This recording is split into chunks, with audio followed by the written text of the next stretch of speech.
우리가 이렇게 바쁜데 그 많은 뉴스를 어떻게 다 챙겨볼까요? 그래도 투자자라면 반드시 알고 있어야 될 뉴스를 제가 정리해 드리겠습니다. 일주일에 5분만 투자하십시오. 5분은 시간 되시죠?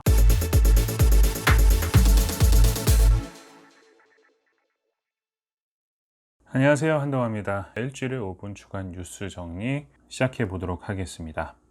우선 첫 번째로 한국형 발사체 누리호가 공개가 되었습니다. 이것은 지난번 한미 정상회담 때 우리나라 어떤 그 미사일 규제가 풀렸어요. 그래서 원래는 우리나라가 1979년에 이제 미사일 거리가 180km로 제한이 됐죠. 그래서 2001년도에 300km로 늘어나고 그 다음에 탄두 중량이 한 500kg까지 제한이 늘어났다가 이제 2012년에 800kg, 2017년에는 탄도가 무제한으로 달 수 있게 돼 있고, 그 다음에 이제 요번에 2021년도 거리를 무제한으로 쏘게 됩니다. 그래서 지난주에 이렇게 그림처럼 한국형 발사체 누리호가 공개가 되었습니다. 이것을 우리 투자자가 반드시 알아두어야 할 점은 뭐냐면, 이것이 국방 효율적인 면에서 상당히 좋아지게 된 것입니다. 이것은 단순히 미사일을 개발하는 게 아니라 대륙간 탄도 미사일이 결국은 인공위성이거든요. 그래서 사실상 우리나라가 그동안 기술이 없었다기보다는 한국형 발사체를 만들 수 있다는 겁니다. 그리고 우리나라가 인공위성을 우리나라에 자유롭게 띄울 수 있다는 것은 지금 우리가 쓰고 있는 GPS 있잖아요. 내비게이션에도 들어가고 뭐 핸드폰으로 길 찾을 때나 이럴 때 GPS가 들어가는데, 이게 우리가 미국에서 신호를 받아 쓰는 거 혹시 알고 계셨나요? 그래서 만약에 미국에서 인공위성에서 그 GPS 신호를 끊어버리면 내비게이션 다 불량될 거고요. 이게 무엇을 의미하냐면, 만약에 우리가 향후에 자율주행 자동차 있죠. 그런 것도 그렇고 드론 택배나 이런 것들이 지금 많이 개발이 되고 있고, 이게 GPS가 끊겨버리면 GPS 기반으로 다 돼 있기 때문에 기반 자체가 흔들려 버리게 되는 것입니다. 자주 국방도 중요하지만 어떠한 자주 산업 시스템을 갖추는 것도 상당히 중요합니다. 그 다음에 우리가 이제 9년 만에 최고 인플레이션 2.6% 이 기사가 나왔는데, 이 기사는 우리가 보면서 혹시 놀라고 뭐 분노하고 그러셨나요? 그러면 아직까지 좀 공부를 많이 하셔야 되고, 이건 당연히 예상되었던 결과고요. 두 가지 부분에서 좀 알고 계셔야 되는데, 일단은 우리가 양적 완화를 했잖아요. 미국 같은 경우는 돈을 푸는 방식으로 했고, 우리나라는 뭐 재난지원금이나 국채 발행 이런 것들을 통해서 하게 되는데, 양적 완화라는 거는 결국 시장에 돈을 푼다는 거거든요. 원달러를 풀게 되면 돈이 많아지기 때문에 인플레이션의 효과는 자연적인 현상으로 기대하고 계셨어야 됩니다. 그리고 한국은행에서는 기조효과를 얘기했습니다. 기조효과라는 건 뭐냐면, 우리가 작년에 마이너스 0.5%인가 디플레이션이었어요. 제 기억으로 몇 달 전까지만 해도 디플레이션을 걱정했거든요. 디플레이션은 정말 최악의 경우를 얘기하는 건데, 물가가 떨어진다는 거예요. 물가가 떨어지면 당장 좋을 것 같지만, 그럼 산업 경제 자체가 역행하고 있다는 의미이기 때문에 장기적으로 봤을 때 디플레이션은 상당히 고인플레이션보다는 나쁜 현상인데, 이거를 우리가 얼마 전까지 걱정을 했잖아요. 그렇기 때문에 약간의 디플레이션이 있었기 때문에 반등 효과가 상당히 커 보이는 게 기조효과라고 하는 겁니다. 예를 들면 매년 1%씩 올랐던 물가가 작년에 0%였기 때문에 올해 뭐 2%, 작년 것까지 한꺼번에 오른다, 이게 기조효과라고 생각하시면 되고요.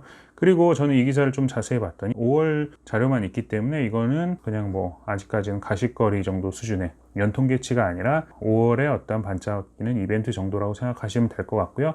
이건 당연히 양적 완화에 대한 결과물이고, 그리고 우리는 투자자라면 어떤 경제 침체를 통해서 양적 완화를 통해서 인플레이션이 일어났고, 그 다음에 우리가 대비해야 될 거는 실물 투자의 시대가 온다. 그래서 요즘 금값 많이 오르고 있죠. 그리고 부동산 가격도 아무리 규제를 하고 있지만 지금 어떠한 용수철 효과처럼 묶여 있을 뿐이지, 이것이 어떠한 이런 경제 흐름대로 간다면 또 장기적으로 상승할 수밖에 없는 거고, 가장 좋은 것은 완만한 인플레이션은 어쩔 수 없는 현상이기 때문에 이러한 현상들에 대해서 알아야 될 필요가 있고, 이거는 제가 왜 적어놨냐면, 제가 평일에 어떤 가계부 쓰거나 자산관리에 대해서도 얘기를 좀 하는데, 그때 이 FV와 PV의 개념이 상당히 중요해요. 그래서 퓨처 밸류라고 해가지고 미래의 가치인 거죠. PV는 프레젠트 밸류 해가지고 현재 가치인 거예요. 그래서 현재 가치가 나중에 미래에 어떻게 되는, 이 사이에 인플레이션이라는 요소가 껴 있습니다. 그래서 이 관계들을 정확하게 이해를 하셔야 되고요. 그리고 매주 그냥 암호화폐에 대해서 얘기를 하는데, 이런 기사 제목이 나서 올인했다가 빈털터리.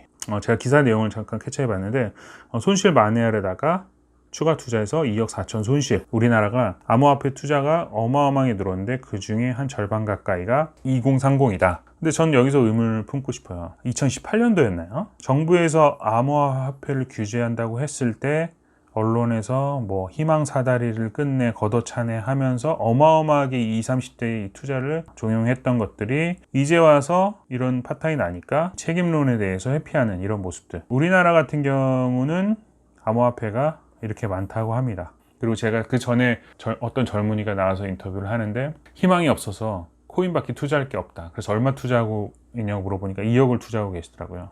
2억이면 부동산 투자하셨으면 지금도 늦지 않으셨습니다. 그래서 어떠한 이슈나 이런 것들에 제발 흔들리지 말자. 다음으로는 네이버 빚반사 손해배상에 대한 대법원 판례가 나왔습니다. 근데 이게 10년 만에 판결이라는 게 되게 놀랍습니다. 과거에 부산의 그 마린시티에도 이미 손해배상 판결이 난 것이 있는데 그것과 더불어 이제 방지 대책까지 논의를 해봐야 되는. 그래서 제가 말씀드리고 싶은 것은 우리도 이제 언젠가는 건물을 짓고 부동산에 대해서 관심을 갖게 될 텐데 우리의 미래는 밝잖아요. 그래서 우리가 전면 유리에 대한 건물에 대한 장단점을 좀 알고 계시면 좋을 것 같아요. 전면 유리 건물의 장점 같은 경우는 뭐 이쁘기도 하고요. 그리고 깔끔하기도 하고, 그런데 단점이 의외로 되게 많아요. 일단은 초기 비용이 상당히 비싸고요. 그리고 주기적으로 관리 비용이 상당히 많이 듭니다. 왜냐하면 어떤 벽돌이나 시멘트 이런 거 같은 경우는 외부 청소를 거의 안 하거든요. 근데 저도 옛날에 그런 테헤란로에 그런 유리 빌딩들이 되게 많잖아요. 그런데 보면 주기적으로 정말 그 유리 건물들은 줄에 사람들이 매달려서 청소를 하는 모습을 볼 수 있습니다. 그런 것만 봐도 주기적으로 좀 닦아줘야 되고 관리를 해야 되고, 그리고 뭐 냉난방이 좀 취약하다는 것은 다 알고 계실 테고, 그래서 이 전면 유리 건물에 대한 부분도 한번 알아보시고, 그리고 우리가 지금 요즘 판교 난리 났잖아요. 뭐 넥스 뭐 단체로 뭐 대기 발령 나고, 카카오도 무슨 그 임산부 이렇게 뭐 초과 근무 많이 해서 문제가 있는 것 같고, 네이버는 갑질을 통해서 직원이 한 명이 자살했잖아요.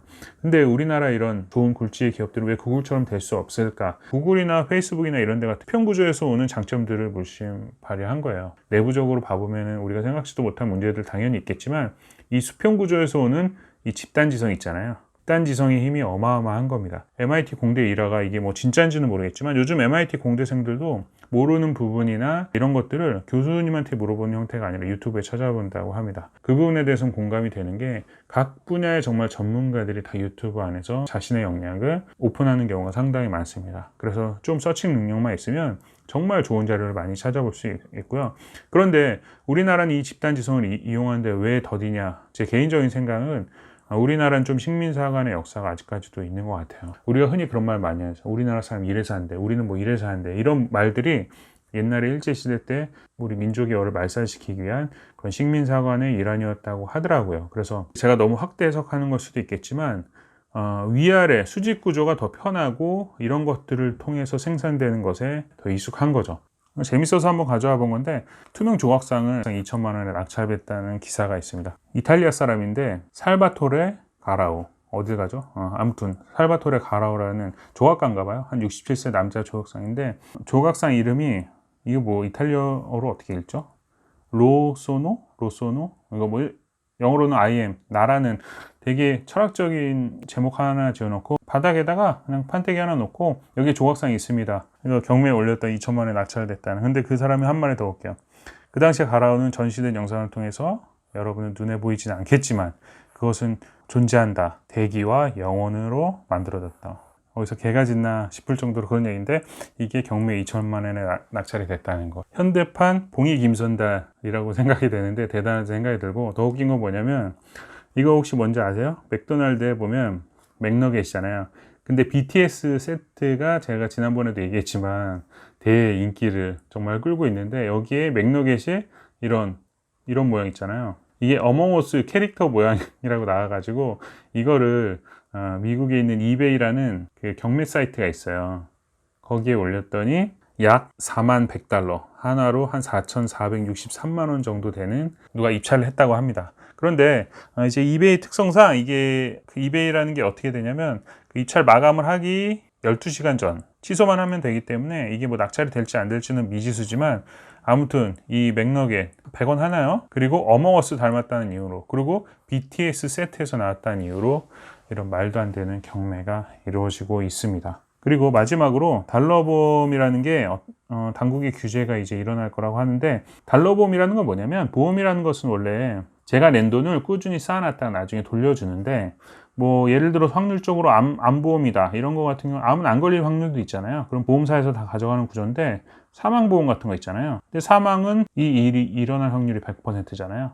그래서 이건 언젠가 보험사에서 돌려줘야 되는데, 그래서 이 보험사에서 내 돈을 받아서 이 돈을 펀드에 넣어놓으면 우리가 소위 말하는 변액이라는, 액수가 변한다 이래서 변액, 그리고 이거를 달러에 넣어놓으면 달러 보험이라고 해요. 그래서 이 달러 보험을 팔 때 환차익, 환리스크 이런 게 없다고 많이 광고를 하나 봐요. 달러로 납입하고 달러로 받는 형태인데, 요즘에 경제가 어렵기 때문에 달러가 어떤 기준통화로서 안전자산의 가치가 있잖아요. 그래서 상당히 많이 판매가 되고 있는데, 환차익이나 이런 것들이 안전하다고 하는데 달러의 기준통화로서의 역할이 장기적으로 계속될지. 왜냐하면 보험이라는 것은 한번 가입하면 최소한 10년에서 20년, 만약에 종신보험, 사망 시에 보장이 되는 거라면 뭐 3, 40년까지도 가야 되는데, 그때까지도 어떠한 이런 달러가 안전자산으로서의 가치를 할 것이냐, 그리고 그것을 사고 팔았을 때 우리가 환리스크는 누가 과연 감당하는 것이냐, 이런 부분들에 대한 리스크가 많이 존재하고 있기 때문에 이제 나라에서 규제를 한다고 합니다. 뭐 많이 엄청나게 많이 팔렸다고 하는데, 잊어서 규제하는 게 무슨 의미인가 생각이 들기도 하지만, 어찌됐든 그것을 규제한다고 합니다. 오늘 여기서 마치도록 하겠습니다.